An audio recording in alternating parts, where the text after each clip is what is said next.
Salut mes passionnés, aujourd'hui je vous reviens avec une nouvelle recette, un repas traditionnel camerounais que nous allons réaliser, notamment le plat de congret avec de la viande.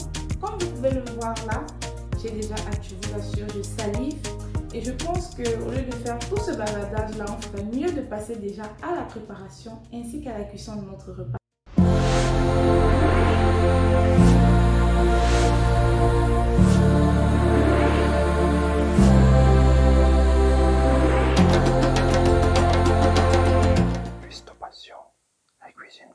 Et voilà les passionnés, je commence par vous présenter les ingrédients dont nous aurons besoin pour réaliser notre plat de congret aujourd'hui. On aura besoin de bananes, plantains vertes. Comme vous voyez là, j'ai pris des gros doigts. C'est essentiel parce qu'après, si c'est des petits là, c'est pas vraiment approprié pour le congret. Vous voyez un peu, il faut un certain type de plantain. C'est gros comme celui-là. Ensuite, il vous faudra de la viande de bœuf. Là, les morceaux, je dois les couper encore. J'ai pris certaines parties avec os notamment et d'autres sans os. On va mélanger. Si vous avez de la chèvre, du mouton, je sais pas moi, ou peut-être du porc pour certains, je sais pas vraiment, mais c'est généralement soit avec de la viande de chèvre ou de la viande de bœuf qu'on le cuisine. Vous aurez également besoin de feuilles de laurier que voilà. Également du thym, c'est des condiments essentiels à mettre dans votre congret. Et comme vous voyez notamment, généralement, soit ils sont un peu séchés quand on les vend au marché, ou alors si vous avez des frais et que vous les avez achetés séparément, vous n'avez qu'à tout simplement les attacher comme voici pour éviter qu'ils n'aillent dans tous les sens dans votre marmite. Ensuite, on aura besoin de condiments, mais alors beaucoup de condiments, je le précise bien. On aura besoin d'au moins 3 à 4 gousses d'ail. Vous aurez également besoin de beaucoup de gingembre, plus de gingembre que d'ail notamment. Du piment pour ceux qui en consomment. Et là, également du poireau. Comme vous pouvez le voir, moi j'ai préalablement mâché un peu le travail, c'est-à-dire je les ai écrasés tout ça et j'ai scindé en deux parties. Donc voici la première. Tout simplement parce que c'est un repas qui nous dure au moins 4 heures de temps pour qu'il soit vraiment délicieux, qu'il soit vraiment représentatif que ce que nos grands-mères faisaient. C'est-à-dire, quand vous coupez, vous avez cet effet-là, un peu d'huile dans le plantain, c'est-à-dire les condiments sont bien entrés là. Vous voyez un peu de quoi je parle. De toute façon, vous verrez d'ici peu. Ensuite, on aura besoin d'une tomate en fruits que voilà, ou si vous avez de la tomate en boîte, un tout petit peu ça suffira. On ne veut pas que ce soit rouge, c'est juste pour donner un petit aspect là, vous voyez un peu. Ensuite, un peu de sel. Vous aurez également besoin de cubes. Et là, j'ai un très gros oignon que nous allons découper pour frire dans l'huile et naturellement de l'huile de tournesol. Concernant les condiments, je crois que j'ai précisé que c'est la partie verte et blanche du poireau, également un peu d'oignon écrasé, je le reprécise encore. Alors, on va se lancer dans la préparation de notre recette. Alors, les passionnés, déjà, on va commencer par couper notre gros oignon qu'on va frire dans l'huile d'ici quelques instants. Après, il s'agira pour nous de découper, de redécouper parce que là, les morceaux sont un peu trop gros tels que le boucher les a donnés. Notre viande.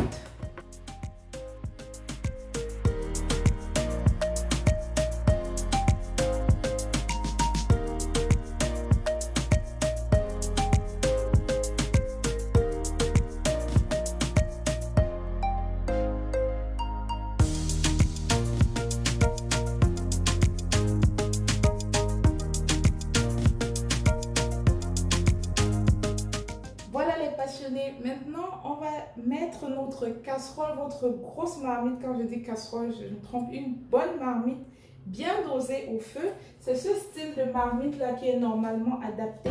Comme vous pouvez le voir, la matière, je peux malheureusement pas toucher parce que j'ai déjà allumé le feu. Et comme vous pouvez le voir, j'ai mis déjà un peu d'huile de tournesol qui chauffe déjà. C'est ce style de marmite, comme je disais tantôt, qui est adapté pour faire ce repas. Parce que notamment, sinon, ça va brûler si vous utilisez ces genres de casseroles un peu légères, là, vous voyez. Donc, je disais tantôt, lorsque votre huile a chauffé, tout ce que vous aurez à faire, on commence par frire les oignons.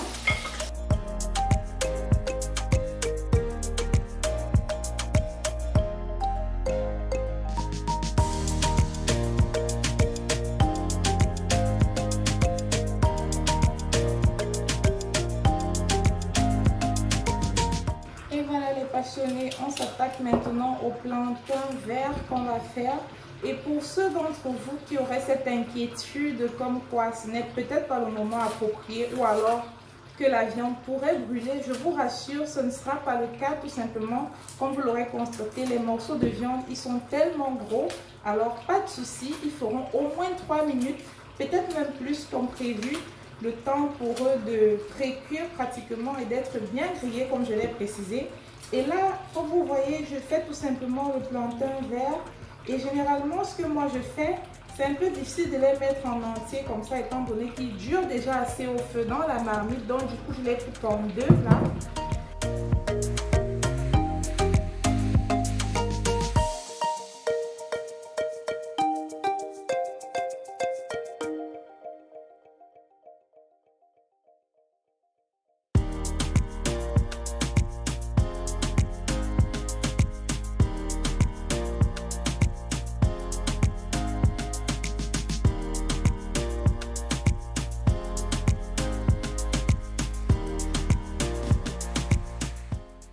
Et voilà, nous voici 4 minutes plus tard.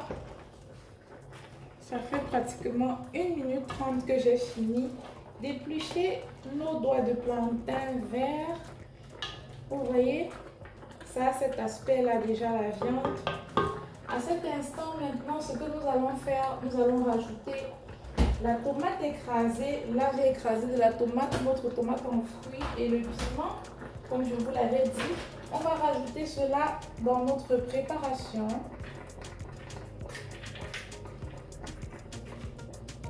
Et ensuite, on va rajouter également nos condiments écrasés, notamment le poireau, l'ail, le gingembre, le petit oignon ainsi que l'ail.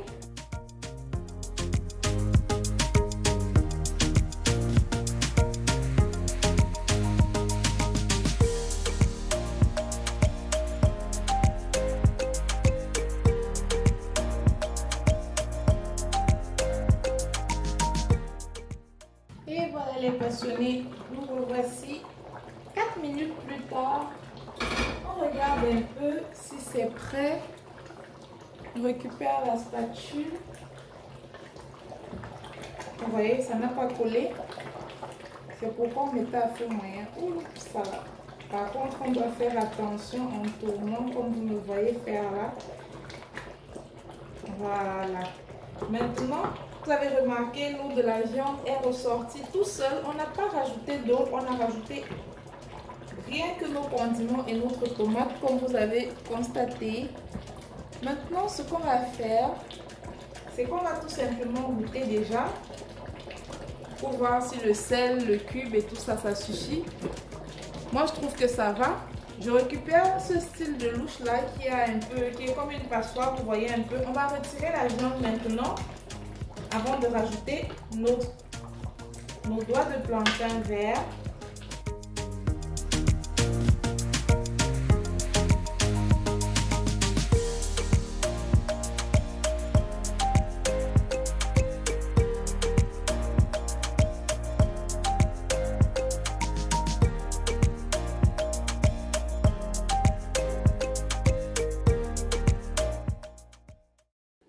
Voici 2 heures de temps plus tard.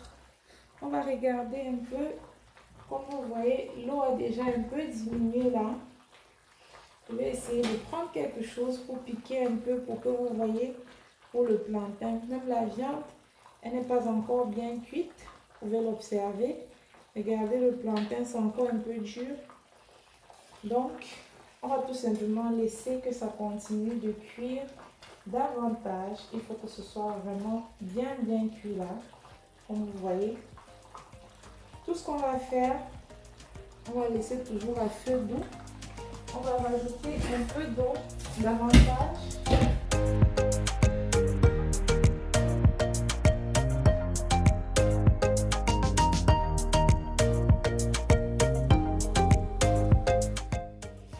Je viens de me rendre compte que ma caméra n'était pas complètement allumée, mais pour vous dire déjà, ça fait un petit moment, je venais d'ouvrir la marmite et j'ai tout simplement rajouté de l'eau.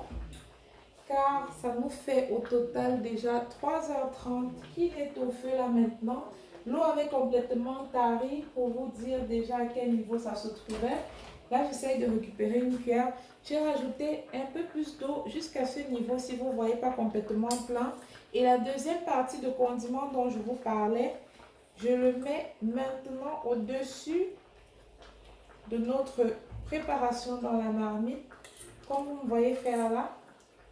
On va également rajouter un peu plus de cubes et un peu de sel pour redonner du goût à tout ça. Ça fait déjà 3 fois, peut-être même 4 qu'on rajoute de l'eau, je ne me rappelle plus avec précision.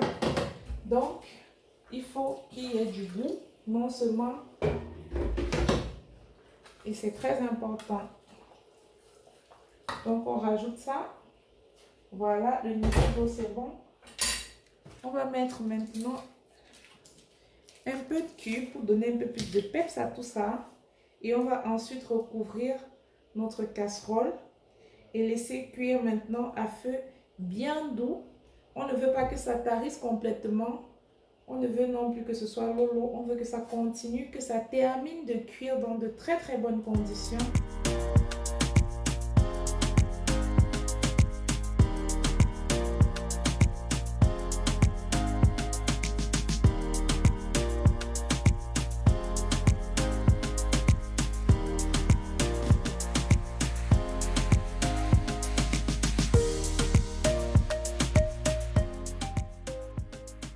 Et voilà les passionnés, j'ai bien laissé refroidir notre plat quelques instants, 30 minutes je dirais. Quand je dis quelques instants, vraiment, excusez-moi parce que là je suis vraiment troublée.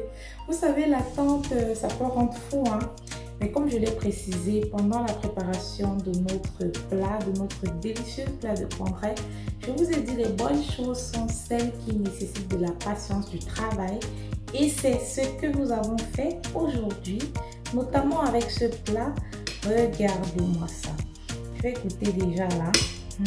Ah là là là là là là. Rien que l'aspect, ça met l'eau à la bouche. Hein?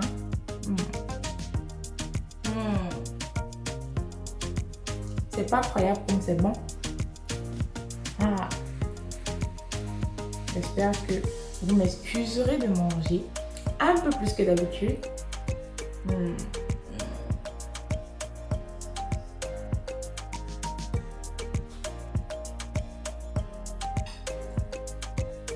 Alors là, je suis tellement contente de ce que nous avons réalisé aujourd'hui. Heureusement pour moi que j'ai fait une très très grosse marmite. Ceci dit, je pourrais le manger encore le lendemain lorsqu'il sera encore meilleur qu'aujourd'hui. C'est un peu difficile à imaginer, n'est-ce pas? Mais je vous promets que ce sera le cas. Testez, dites-moi en commentaire ou sur Instagram ce que vous en pensez. N'oubliez pas de me laisser des pouces bleus, de partager, de liker, de permettre que notre communauté continue de s'agrandir sur Cuistot Passion, tous les passionnés de cuisine que nous sommes, que vous êtes. Je vous dis à la prochaine. Quant à moi, ciao ciao.